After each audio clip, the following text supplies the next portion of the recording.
أعوذ بالله السميع العلي العظيم من الشيطان اللعين الرجيم. بسم الله الرحمن الرحيم. الحمد لله الذي هدانا لهذا وما كنا لنهتدي لولا أن هدانا الله. لقد جاءت رسل ربنا بالحق. الصلاة والسلام على صاحب الدين والإسلام والحل والحرام والركن والمقام والصلاة والصيام والسجود والقيام والشريعة والأحكام والحجة والبرهان والمحبة والعرفان والحق والبيان والكتاب والقرآن. سيدنا ونبينا وشفيعنا ومولانا ومولى الثقلين جد الحسن والحسين أبي القاسم محمد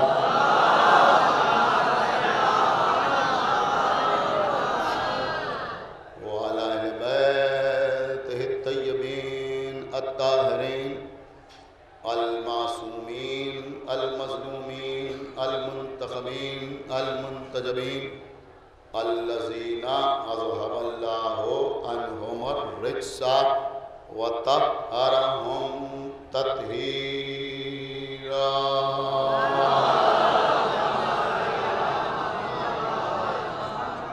ولعنة الله على أعدائهم وقتلتهم وغاصبي حقوقهم ومنكري فضائلهم ومصائبهم وشجاعتهم وسخاوتهم وطهارتهم وولايتهم وعظمتهم وعطشهم أجمعين من الآن إلى يوم الدين. أما بعد فقد قال الله سبحانه تبارك وتعالى في كتابه المجيد وفرقانه الحميد وقوله الحق. بسم الله الرحمن الرحيم. إنا أعطيناك الكوثر فصل لربك وانحر إن شانئك هو الأبتر. صلوات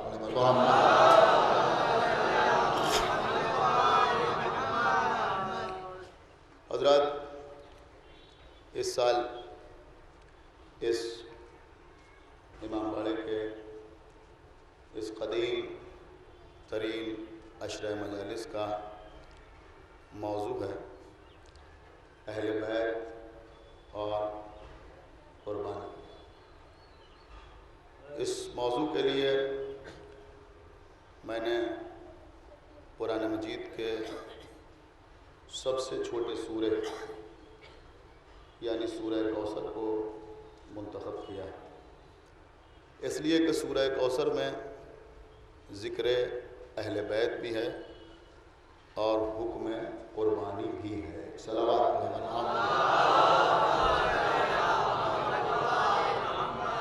عزیزوں، قرآن کا ہر سورہ قرآن ہے، وہ مکی ہو یا مدنی ہو، چھوٹا ہو یا بڑا ہو.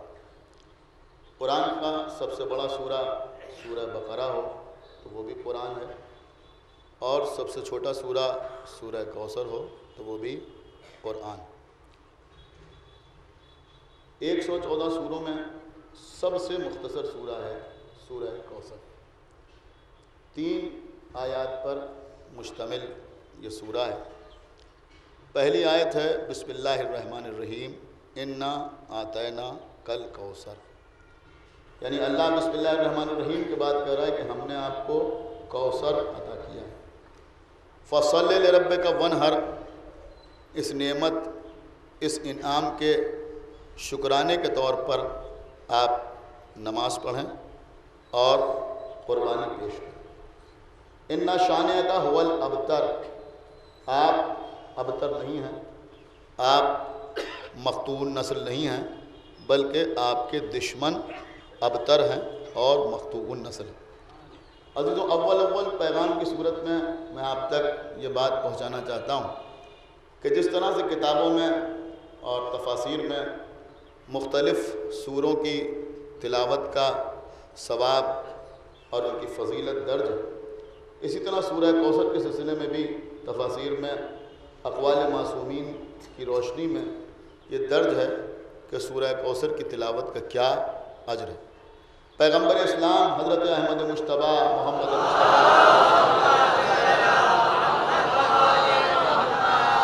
ارشاد فرمایا ہے کہ جو شخص نماز میں سورہ کوثر کی تلاوت کرتا ہے، اللہ اس کو روز محشر پیاسا نہ رکھے گا بلکہ حوض کوثر سے سیراب کرے گا۔ صلوات محمد۔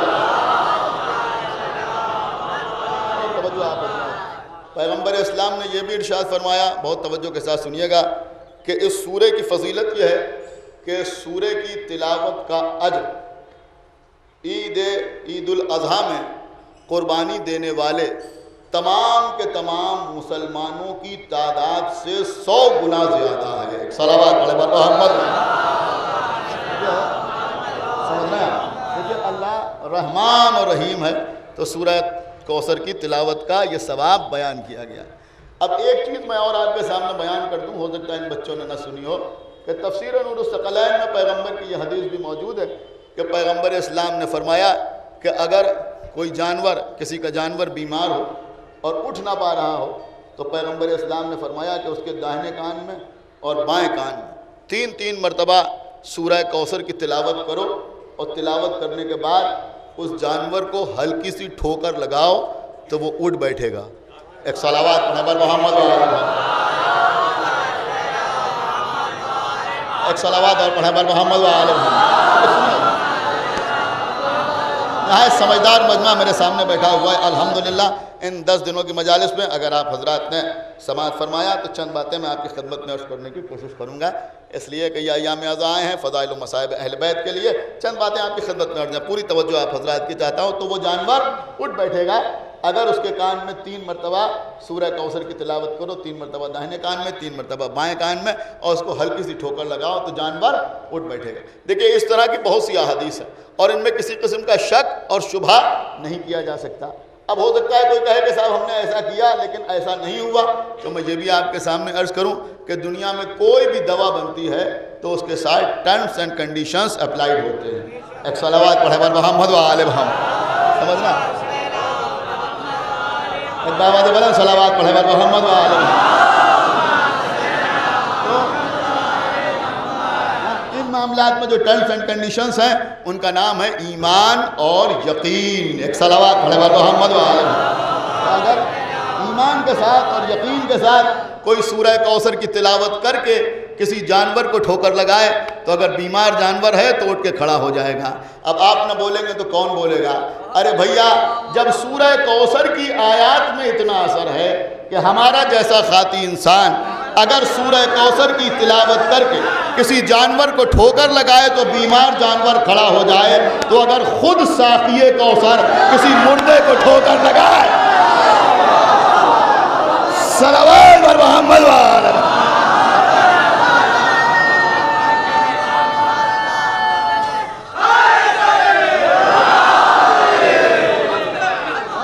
ایک بابا بلند صلوات پڑھے بر محمد و آل محمد۔ اور وہ مردہ زندہ ہو جائے تو مقام حیرت تو نہیں ہے، مقام حیرت تو نہیں ہے۔ ابھی تو پوری توجہ آپ حضرات کی چاہتا ہوں۔ میرے مولا نے منبر کوفہ سے اعلان کیا کہ جو پوچھنا ہو پوچھو، قبل اس کے کہ تم مجھے کھو بیٹھو، اور میں زمین سے زیادہ آسمان کے راستوں سے واقف ہوں۔ قسم خدا کی اگر خوش قسمت لوگ ہوتے تو پوچھتے کہ ستاروں پر کمند کیسے ڈالیں، اگر عقل مند ہوتے تو پوچھتے کہ چاند پر کیسے پہنچے، اگر سمجھدار ہوتے تو پوچھتے کہ اپنی راتوں کو روشن کیسے کریں۔ لیکن یہاں لوگ بغض علی ابن ابی طالب میں علم کے بھی دشمن رہے۔ اب صلوات پڑھیں محمد و آل محمد پر۔ آگے سنیے عزیز جو میں عرض کروں. تو ہوا کیا کہ جب میرے مولا نے یہ فرمایا تو کچھ لوگوں نے سازش کی اور سازش کر کے ایک بڑھیا کو تیار کیا اور اس بڑھیا سے کہا کہ دیکھو علی نے دعویٰ کیا ہے کہ وہ زمین سے زیادہ آسمان کے راستوں سے واقف ہے. تم اپنے بیٹے کو اپنے بچے کو کچھ دیر کے لیے مردے کی شبیہ بنا دو, جنازے کی شبیہ بنا دو, ہم اس کو لے کے مولا علی کے پاس چلیں گے اور چل کے کہیں گے یا علی یہ مر گیا ہے, آپ اس کی نماز جنازہ پڑھا دیجیے. جب علی نماز جنازہ پڑھا دیں گے تو پھر ہم کہیں گے آپ نے زندہ کی نماز جنازہ پڑھا دی. غور فرمائیے گا, آپ نے زندہ کی نماز جنازہ پڑھا دی. لوگوں کو پورے واقعے پر حیرت ہوتی ہے, لیکن مجھے حیرت اس بات پہ ہوتی ہے کہ بڑھیا تیار کیسے ہوگا. دیکھیں اللہ جانے آپ نے غور کیا یا نہیں غور کیا بھائی. یہ بڑھیا ایک صلوات پڑھے بر محمد و آل محمد. دیکھیں عزیزوں الحمدللہ میں آپ کے سامنے عرض کر رہا ہوں کہ فرش عزا پر بیٹھنے والے جو لوگ ہوتے ہیں ان کی کتابیں شریف نہیں ہوتی, ان کی مائیں شریف ہوتی ہیں. صلوات پڑھے بر محمد و آل محمد. ارے میں کچھ کہہ گیا, صلوات پڑھے بر محمد و آل محمد. شریف ماؤں کی اولادیں عزاداری کرتی ہے. صلوات پڑھے بر محمد و آل محمد. تو ہم تو بھائی ماں کی ممتا سے واقف ہیں, ہمیں معلوم ہے کہ ماں کی محبت کیا ہوتی, ہمیں معلوم ہے کہ ماں کی محبت کیا ہوتی. ہر معاملے کو حلال اور حرام کے میزان میں نہیں تولا جاتا, ہر مسئلے کو جائز اور ناجائز کے ترازو میں نہیں تولا جاتا, بلکہ کچھ باتیں ایسی ہوتی ہیں کہ جو نفسیات سے تعلق رکھتی ہیں. میں ان چھوٹے بچوں سے کہہ رہا ہوں کہ اللہ کا شکر ادا کرو کہ تمہاری ماں زندہ ہے. بہت توجہ آپ حضرات کی چاہتا ہوں. تم دیر میں گھر آتے ہو تو ماں پوچھتی ہے کہ کہاں رہ گئے تھے. یہ اللہ کا شکر کرنے کا مقام ہے. سمجھ رہے ہیں آپ, پریشان ہونے کی ضرورت نہیں ہے. ابھی تو بڑی اہم بات میں عرض کر رہا ہوں. تو چھوٹے میرے بچے میرے سامنے بیٹھے ہوئے ہیں, کبھی ایسا کر کے دیکھنا کہ تم اپنی ماں کے سامنے ایک مرتبہ چادر اوڑھ کے سیدھے سیدھے لیٹ جاؤ اور چادر کو سر سے اوڑھ لو. اگر ماں دیکھے گی تو فوراً چہرے سے چادر ہٹا دے گی. دیکھیں آپ نے شاید اس گوشے کے اوپر باقاعدہ غور نہ کیا جو میں عرض کر گیا کہ ماں فوراً چہرے سے چادر ہٹا دے گی. کیوں؟ کہا بیٹا یہ مردے کی شان ہوتی ہے, تم اس طرح سے نہ لیٹو. اس کا مطلب یہ ہوا کہ ماں اس بات کو برداشت نہیں کرتی کہ بچے میں کسی جنازے کا شائبہ پیدا ہو جائے. سنایا کہ نہیں سنایا؟ لیکن یہ بڑھیا علی کی عداوت میں اپنے بیٹے کو مردے کی شبیہ بنانے کے لیے تیار ہو گئی. ایک جملہ کہہ رہا ہوں, سمجھداروں کے لیے اشارہ کافی ہے. بھئی ہماری سمجھ میں یہ بھی آیا کہ بیٹے کی محبت ماں کی فطرت میں داخل ہے, لیکن یہ عورت اپنے بیٹے کو مردے کی شبیہ بنانے کے لیے تیار ہو گئی. جو علماء بیٹھے ہوئے ہیں, جو شعراء بیٹھے ہوئے ہیں, ان سے خصوصی توجہ چاہتا ہوں. اب ہماری سمجھ میں آیا کہ جب کسی کے دل میں علی کی دشمنی پیدا ہو جاتی ہے تو وہ غیر فطری عمل کرنے لگتا ہے.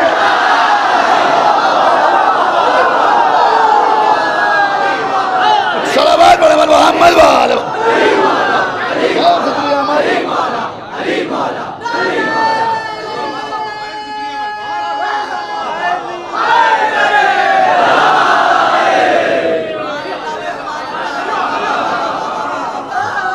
ایک صلوات اور پڑھتے محمد و آل محمد.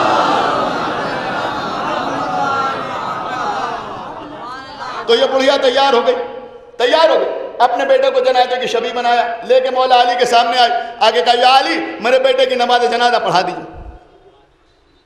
میرے مولا نے بڑھیا سے کہا کہ پڑھا دوں تیرے بیٹے کی نماز جنازہ.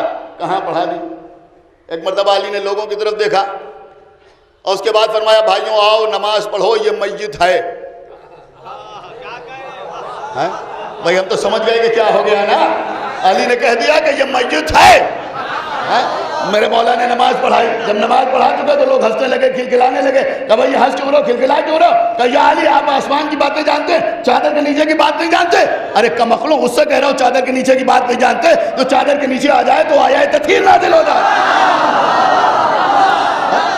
کہ آپ چادر کے نیچے کی بات نہیں جانتے. کہ میں نہیں جانتا یا تم نہیں جانتے, ہٹاؤ چادر. اب جو چادر ہٹائی تو کیا دیکھا کہ جس کو زندہ لے کے آئی تھی وہ مر گیا. کہ یا علی میں تو زندہ لے کے آئی تھی, مر کیسے گیا؟ اب دل چاہے خاموش رہیے گا, دل چاہے بولیے گا. ایک مرتبہ میرے مولا نے فرمایا کہ مر کیسے نہ جاتا, میں نے نماز جنازہ کی نیت کی تھی. ارے بھائی صلوات پڑھے محمد و آل محمد. میں نے نماز جنازہ کی نیت کی تھی. بڑھیا علی کے پیروں میں گر پڑی. کہا یا علی میں تو ان کے بہکاوے میں آ گئی تھی. بس میں یہی آپ کو بتانا چاہتا تھا. میں تو ان کے بہکاوے میں آ گئی تھی. اب آپ میری طرف دیکھیں, میں نے مولانا نے پوچھا کس کے بہکاوے میں آ گئی تھی؟ اب جو پلٹ کے دیکھا تو کیا دیکھا کہ جتنے آئے تھے سب فرار ہو چکے ہیں. کاش کاش کاش, ایک بار اور کہہ دوں, کاش باقی بڑھیاں اس بڑھیا کی حالت سے سبق حاصل کر لیتی.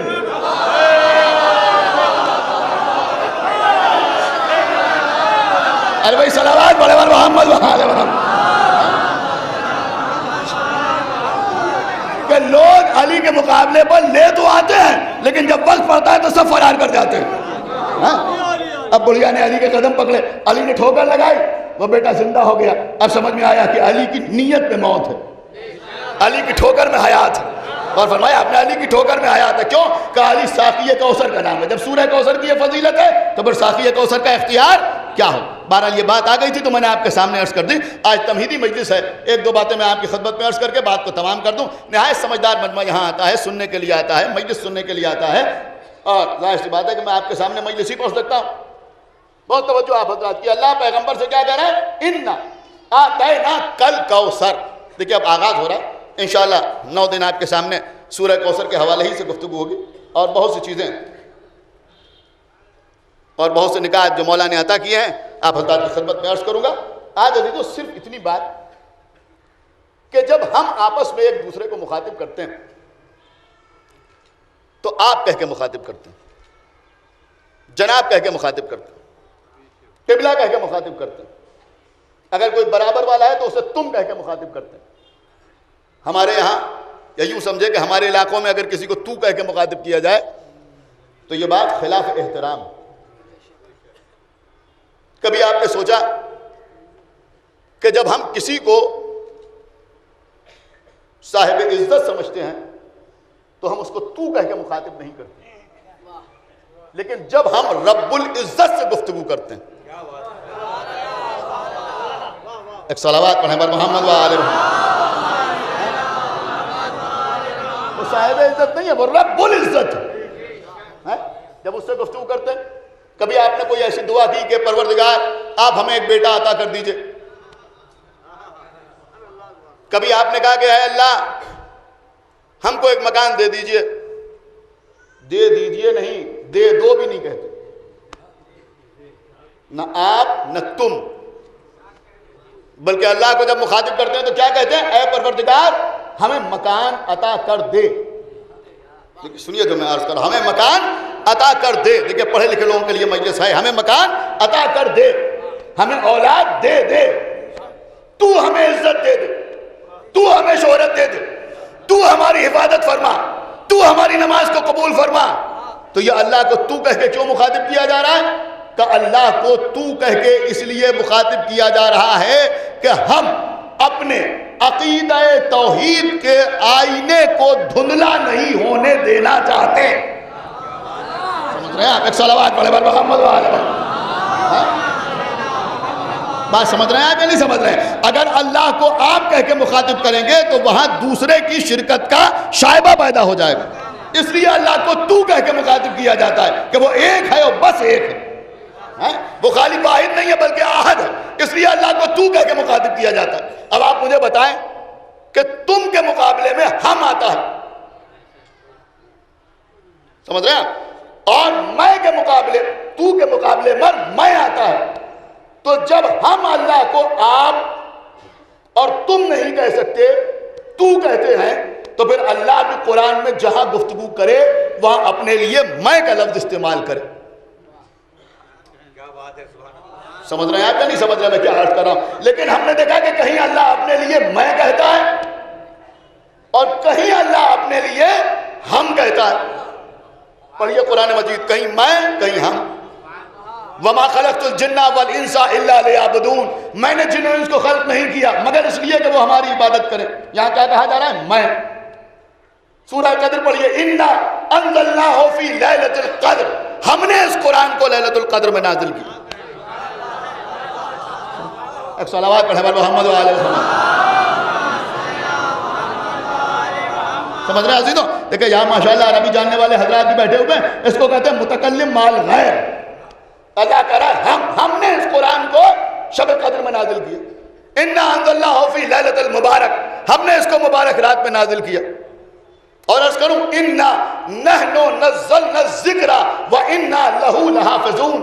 اللہ کہہ رہا ہم ہی ہیں اس قرآن کے نازل کرنے والے اور ہم ہی ہیں اس کی حفاظت کرنے والے. یہاں بھی میں نہیں ہے بلکہ ہم ہیں. اور آگے بڑھیے انا خلقنا الانسان من نطفۃ امشاج نبتلیہ فجعلناہ سمیعا بصیرا. اللہ کہہ رہا ہم نے انسان کو مخلوط نطفے سے پیدا کیا اور اسے سمیع و بصیر بنایا. اسی طرز کی یہ بھی آیت ہے انا اعطیناک الکوثر. میں نے نہیں ہم نے آپ کو کوثر عطا کیا. ایک صلوات پڑھے بر محمد و آل محمد. میں نے نہیں. دیکھیں عزیزوں میں سمجھ رہا ہوں کہ بات تھوڑی سی دقیق ہے لیکن بہرحال یہ مجلس انٹرنیٹ کے ذریعے سے بہت دور دور تک جاتی ہے تو ہر جگہ یہ پیغام پہنچ جائے. لہذا میں بڑی اہم ترین بات آپ کے سامنے عرض کر رہا ہوں کہ ہر جگہ میں نہیں ہے, کہیں میں اور کہیں ہم. اب یہ کہیں میں کیوں ہے کہیں ہم کیوں ہے؟ اب اس کا جواب ہم کیا دیں؟ بزرگ علماء نے اپنی تحریروں میں اس کا جواب دیا. انہوں نے بہت سی باتیں لکھی جہاں جہاں اللہ نے اپنے لیے ہم استعمال کیا. ان ساری باتوں کے ساتھ ایک بات یہ بھی تحریر کی, یہ آپ کے سمجھنے کی ہے کہ جہاں اللہ نے کوئی کام کسی کے وسیلے اور ذریعے سے انجام دیا وہاں اللہ نے اپنے لیے میں نہیں کہا بلکہ ہم کہا. ارے بھائی خدا کے لیے بیدار ہوئیے, ایک صلوات پڑھے بر محمد و آل محمد. وہاں اللہ نے اپنے لیے میں نہیں کہا بلکہ اللہ نے اپنے لیے ہم استعمال کیا. انا خلقنا الانسان من نطفۃ امشاج نبتلیہ فجعلناہ سمیعا بصیرا.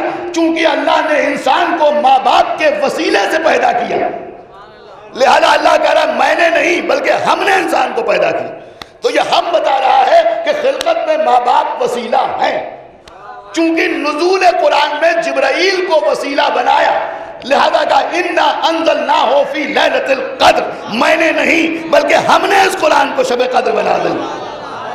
کچھ غور کر رہے ہیں آپ یا نہیں غور کر رہے ہیں؟ تو جہاں جہاں ہم آئے وہاں وہاں ماننا پڑے گا کہ کوئی نہ کوئی وسیلہ اور ذریعہ ضرور ہے. اب اللہ کہہ رہا انا نحن نزلنا الذکر وانا لہ لحافظون. ہم ہی ہیں اس قرآن کے نازل کرنے والے اور ہم ہی ہیں اس کی حفاظت کرنے والے. اب آپ بولیں یا نہ بولیں لیکن بات اہم ہے. اس کا مطلب یہ ہوا کہ نزول قرآن میں بھی کوئی وسیلہ ہے اور حفاظت قرآن میں بھی کوئی وسیلہ ہے. ارے صلوات پڑھے بر محمد و آل محمد.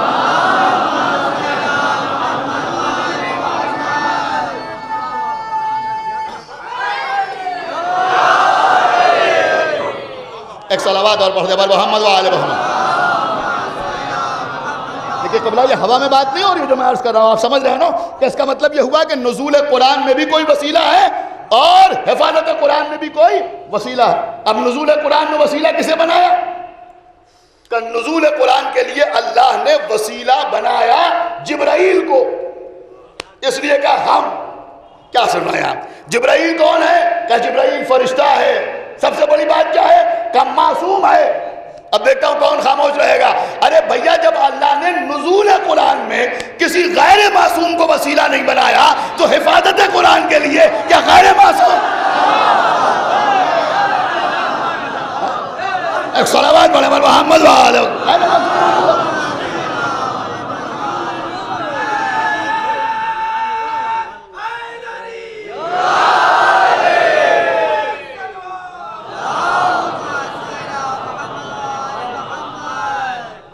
دیکھیں قبلہ بڑی محنت سے یہ چیزیں میں آپ کی خدمت میں عرض کر رہا ہوں اور اس امید کے ساتھ کہ بہرحال اس امام باڑے میں یا آغا باخر کا امام باڑا ہے یہاں آپ صرف مجلس سننے کے لیے آتے ہیں.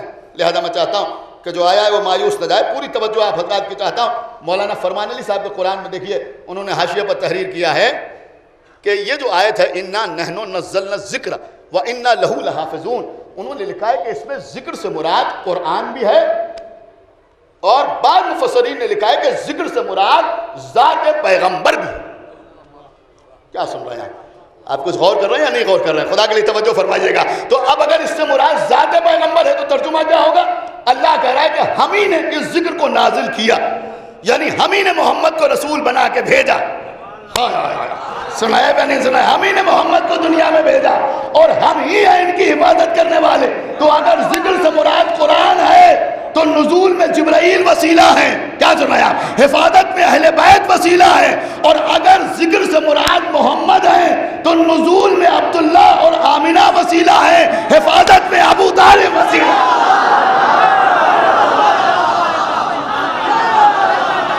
صلوات پڑھیں محمد والے.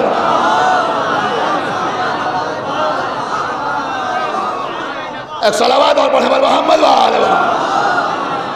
عبادت کے لیے جناب ابو طالب کو وسیلہ اور ذریعہ بنایا جا رہا. پوری توجہ آپ حضرات کے ساتھ. تو عزیزوں، نزول اور حفاظت، تو نزول میں بھی کوئی نہ کوئی ذریعہ اور حفاظت میں بھی کوئی نہ کوئی ذریعہ. اور آگے بڑھیے عزیزوں، پوری توجہ آپ حضرات. جناب ابراہیم کو نمرود نے آگ کی طرف پھینکا، منجنیق میں رکھ کے ابراہیم کو آگ کی طرف پھینکا. ابراہیم آگ کی طرف چلے. جب ابراہیم آگ کی طرف چلے، جبرائیل آئے. جبرائیل نے آگے کیا کہا؟ جبرائیل نے آگے کہا کہ کوئی حاجت ہے؟ تو ابراہیم نے کہا حاجت ہے، مگر جس سے ہے اس سے بیان کرنے کی ضرورت نہیں. دیکھیں سنیے عزیزوں، کسی وسیلے کو آگے بڑھائیے. کہا جس سے حاجت ہے اس سے بیان کرنے کی ضرورت نہیں. بہت توجہ آپ حضرات کی. اس کا مطلب یہ ہوا کہ ابراہیم جو خلیل اللہ تھے، انہوں نے جبرائیل کی مدد کی پیشکش کو ٹھکرا دیا کہ ہمیں تمہاری مدد کی ضرورت نہیں ہے.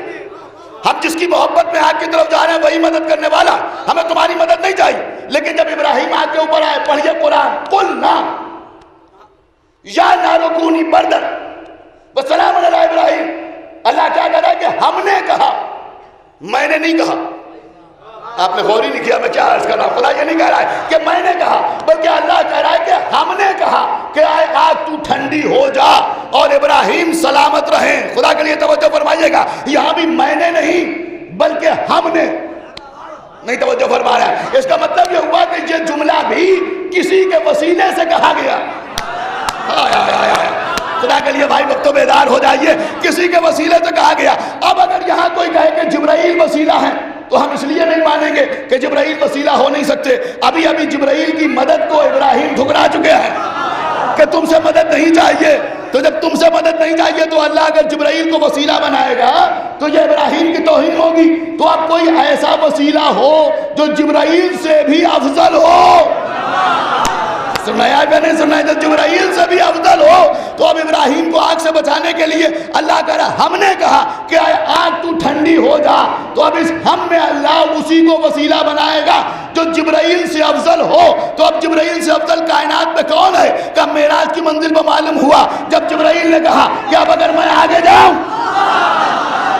سمجھ رہے ہیں، تو میرے پر جل جائیں. اس کا مطلب یہ ہوا کہ جبرائیل سے افضل یا آگے بڑھنے والا ہے یا پردے کے پیچھے سے بولنے والا.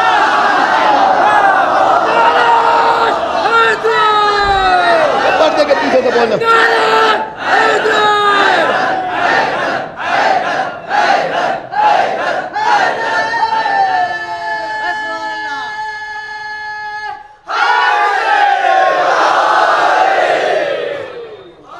ایک صلوات اور پڑھیں محمد وآل محمد.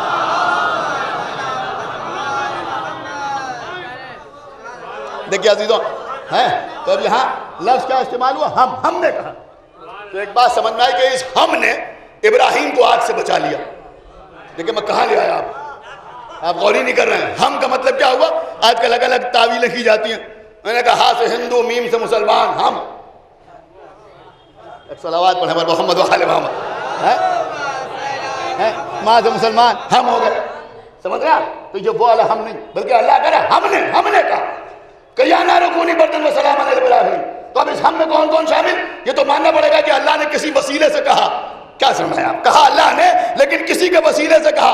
کس کے وسیلے سے کہا؟ کہ جبرائیل سے افضل. تو جبرائیل سے افضل کون؟ کہ یہ محمد. کیا سمجھا آپ؟ یا محمد یا علی. یا یوں سمجھا جائے کہ جبرائیل سے افضل کون؟ کہ یہ محمد رسول اللہ یا علی ولی اللہ. اب سمجھ میں آیا کہ آگ سے کیسے بچو گے جب لا الہ الا اللہ بھی کہو، محمد رسول اللہ بھی کہو، علی علی صلوات محمد وآل محمد.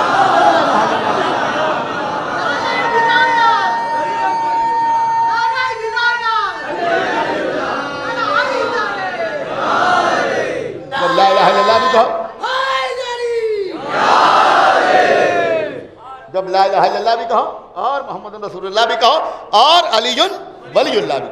بس قبلہ بات تمام ہو رہی. تو یہ ساری تمہید میں نے آپ کے سامنے اس لیے پیش کی تھی کہ اللہ کہہ رہا ہے انا اعطینا کل کوثر. لیکن اسی انداز سے انشاءاللہ آگے بھی بیان جاری رہے گا. انا اعطینا کل کوثر, ہم نے آپ کو کوثر عطا کیا. تو جب بھی اللہ کہتا ہے ہم, کوئی نہ کوئی وسیلہ اور ذریعہ ضرور ہوتا ہے. اب کوثر سے مراد کون, انشاءاللہ آگے عرض کروں گا. ہم سب جانتے ہیں کہ کوثر سے مراد ہے ذات ہماری اور آپ کی شہزادی حضرت فاطمہ زہرا صلوات اللہ علیہ. یا ہم یوں بھی کہہ سکتے ہیں نہیں کیا, اللہ کہہ رہا ہے کہ ہم نے آپ کو زہرا جیسی بیٹی عطا کی. میں نے نہیں توجہ فرما رہا, میں نے نہیں بلکہ ہم نے آپ کو زہرا جیسی بیٹی عطا کی. اب اجازت ہو عرض کروں کہ ہماری ولادت میں اللہ ہم کہہ رہا ہے تو ہمارے ماں باپ وسیلہ, نزول قرآن میں اللہ ہم کہہ رہا ہے تو جبرائیل وسیلہ, حفاظت قرآن میں اللہ ہم کہہ رہا ہے تو اہل بیت وسیلہ, ابراہیم کو بچانے میں ہم کہہ رہا ہے تو محمد اور علی وسیلہ. ہم نے آپ کو زہرا جیسی بیٹی عطا کی تو خدیجہ وسیلہ. ایک صلوات پڑھے محمد اللہ نے بی بی خدیجہ سلام اللہ علیہا کو وسیلہ قرار دیا. ان کے ذریعے سے اللہ نے پیغمبر کو اولاد عطا, ان کے ذریعے سے اللہ نے عطا. ہاں سنیے, محب الدین تبری کی لکھی ہوئی کتاب سیرت خیر البشر, کسی ایسی کتاب کا حوالہ نہیں دے رہا ہوں جو اس وقت مارکیٹ میں موجود نہ ہو,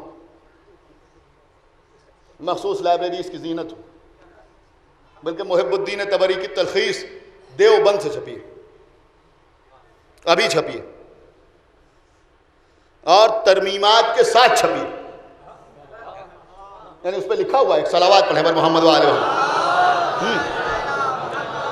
اس پہ لکھا ہوا ہے کہ اس میں مناسب ترمیمات بھی کی گئی. یہ بھی لکھا ہوا اس پر قبلہ محب الدین تبری کی تفسیر. کسی شیعہ نے اس کا ترجمہ بھی نہیں کیا. کچھ غور کر رہے ہیں, کسی شیعہ نے کمپوزنگ بھی نہیں کی ہے. ہمارے کسی آدمی کے پرنٹنگ پر اس میں چھپی بھی نہیں, اور ہم نے کسی اپنے سے خریدی بھی نہیں. صلوات پڑھے محمد والے محمد. سمجھ رہے ہیں, توجہ فرمائیے گا. محب الدین تبری کی کتاب سیرت خیر البشر, سیرت خیر البشر میں لکھا ہوا ہے کہ ہمارے مسلمانوں کی ماں یہ کہتی ہیں کہ مجھے سب سے زیادہ جو پریشانی ہوتی تھی وہ ذکر خدیجہ سے ہوتی. دنیا سے یہ کہتی ہیں کہ پیغمبر ایک دن خدیجہ کا تذکرہ کر رہے تھے.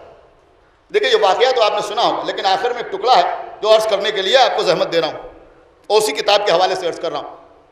یہ کہتی ہیں کہ ایک دن رسول اللہ خدیجہ کا ذکر کر رہے تھے تو میں نے ایک نامناسب کلمہ خدیجہ کی شان میں اپنی زبان سے ادا کر دیا. یہ کہتی ہیں, دیکھیں سنیے عزیزوں, ایک ایک لفظ پوری ذمہ داری کے ساتھ پڑھ رہا ہوں, آپ جہاں جہاں جا کے نقل کر سکتے ہیں, میں ذمہ دار ہوں. یہ کہتی ہیں جیسے ہی میں نے وہ نامناسب کلمہ اپنی زبان پر جاری کیا, میں نے دیکھا کہ رحمت للعالمین کا چہرہ غضبناک ہو گیا,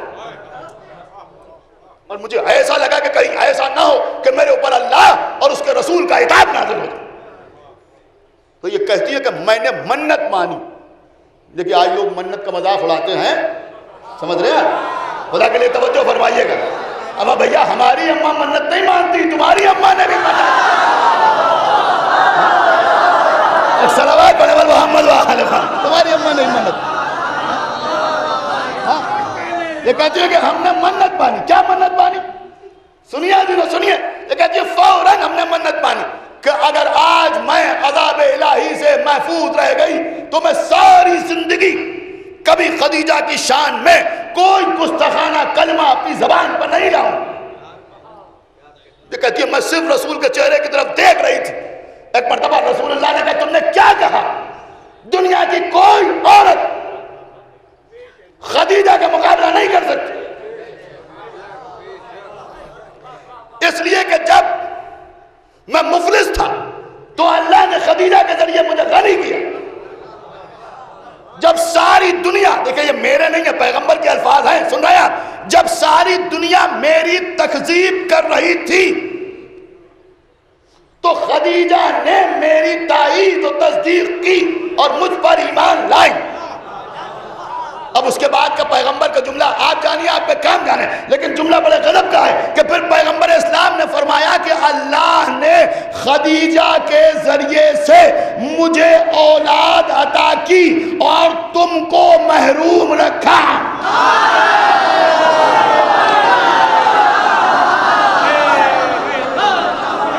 ارے بھائی صلوات پڑھیں محمد و آل محمد۔ اور تم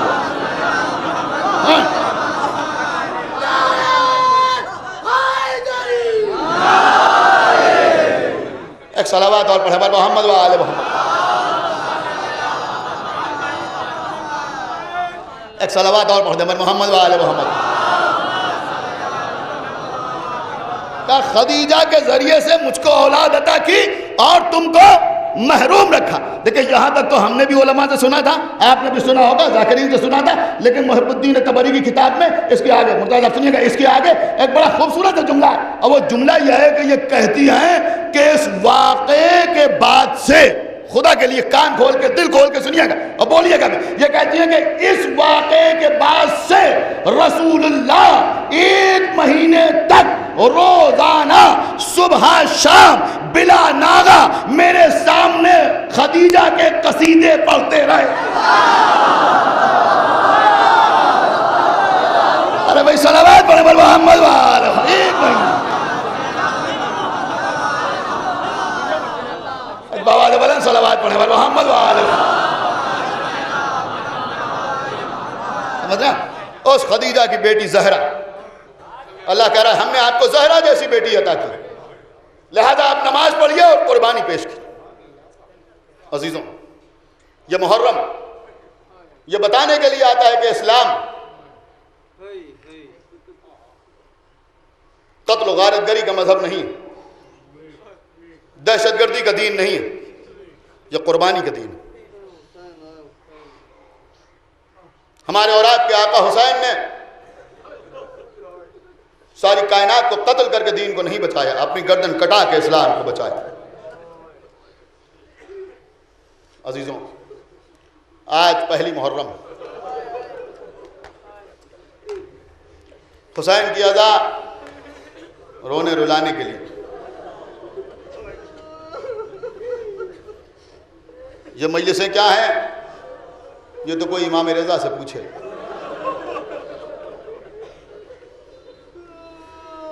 اس فرش اعضاء کی اہمیت کیا ہے کہ امام جعفر صادق سے پوچھو۔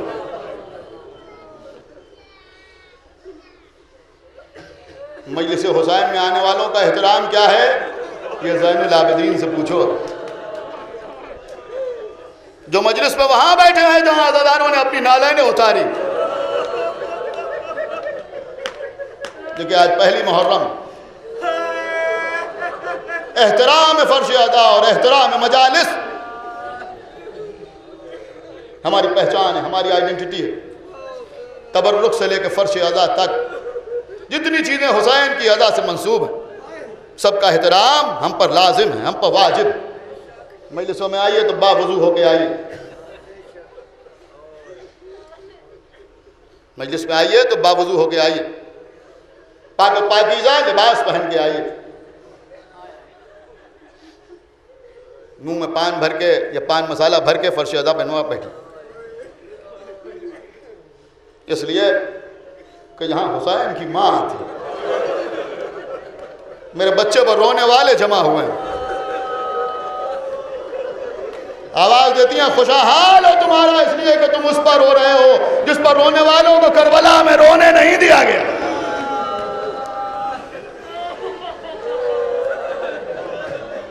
رو لیجیے عزیزوں۔ 2 محرم سن 61 ہجری کو زہرا کے لال نے مدینہ چھوڑا،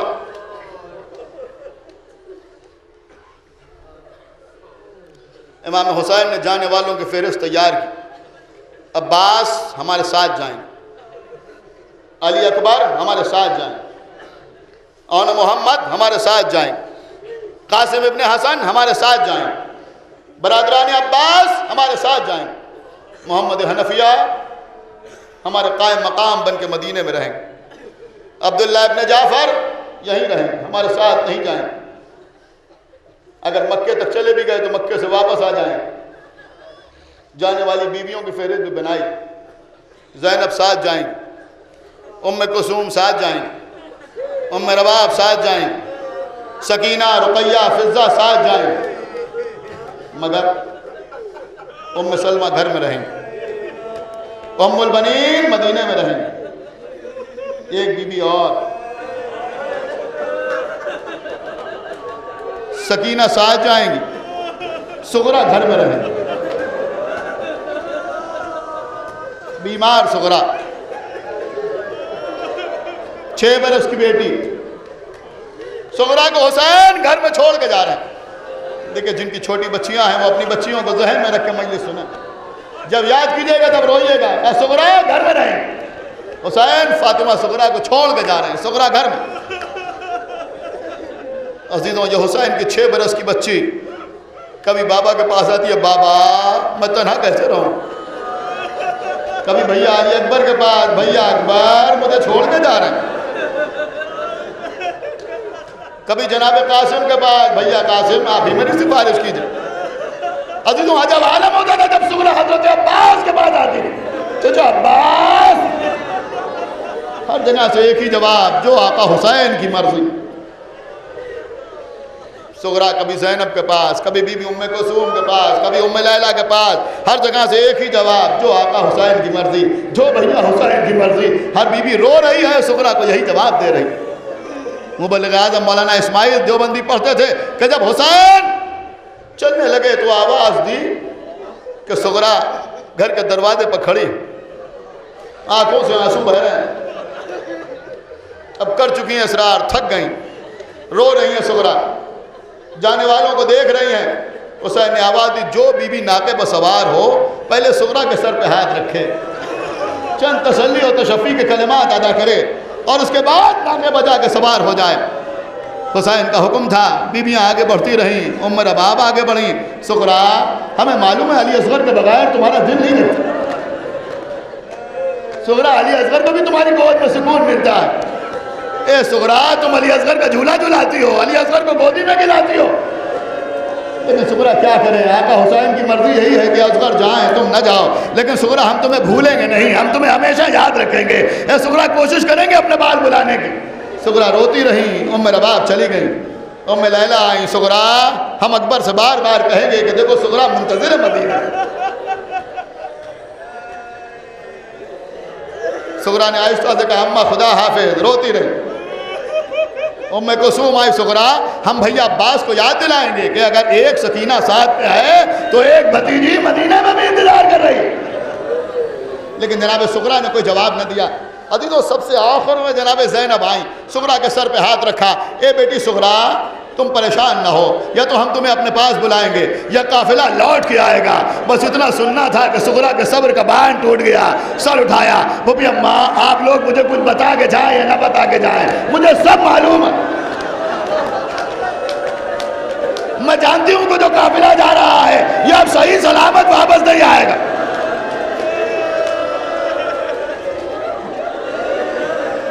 یہ قافلہ اب صحیح سلامت واپس نہیں آئے گا۔ اے پھوپھی اماں میں جانتی ہوں کہ اب میری میرے بابا سے ملاقات نہ ہوگی۔ تو سغرا کیا کہہ رہی ہو؟ تو سنیے عزیزوں 2-3 منٹ کے اندر مجلس تمام ہو رہی ہے۔ کہا پھوپھی اماں آپ جانتی ہیں نا کہ میں بیمار ہوں؟ کہا بے شک تم بیمار ہو۔ کہا پھوپھی کچھ دن سے مجھے نیند نہیں آ رہی، جب رات کو سب صحن خانہ میں لیٹتے ہیں تو میں بھی اپنے بستر پر لیٹتی ہوں، لیکن میں رات بھر جاگتی رہتی ہوں۔ اب سن سکیں گے آپ، برداشت کر سکیں گے آپ، لیکن رونے میں کوئی کمی نہ کیجیے گا۔ ایک مرتبہ سغرا کہتی ہیں پھوپھی اماں چند دنوں سے ایسا ہو رہا ہے کہ جب نصف شب گزر جاتی ہے، یعنی جب آدھی رات گزر جاتی ہے تو آسمان سے ایک بی بی سیاہ چادر اوڑے ہوئے ہمارے گھر میں آتی ہے، آگے کہتی ہے میرے حسین میں تجھ پہ کہاں آنسو بہاؤں گی، جب تیرے گلے میں خنجر چل رہا ہوگا تب آنسو بہاؤں گی، یا جب تیرا سر نو کے نیزہ پہ بلند ہوگا تب تیرا ماتم کروں گی، یا جب تیرا سر شرابی کے دربار میں دشت طلا میں رکھا ہوا ہوگا۔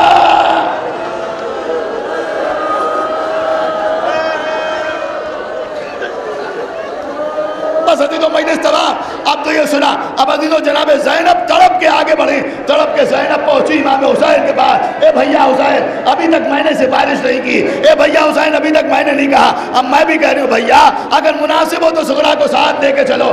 امام حسین کہتے ہیں بہن زینب ہم سب کو ساتھ لے کے جا سکتے ہیں لیکن سغرا کو ساتھ لے کے نہیں جا سکتے۔ کہا بھیا ٹھیک ہے نہ لے جائیے، کم سے کم سبب بیان کر دیجئے۔ کہا بہن زینب جو اور بچیاں ساتھ جا رہی ہیں کوئی اپنی ماں جیسی ہے، کوئی اپنی پھوپھی جیسی شکل لگتی ہے، کسی کی صورت بڑی بہن جیسی ہے، لیکن میری سغرا میری اماں زہرا سے مشابہ ہے۔ ارے میں نہیں جاتا،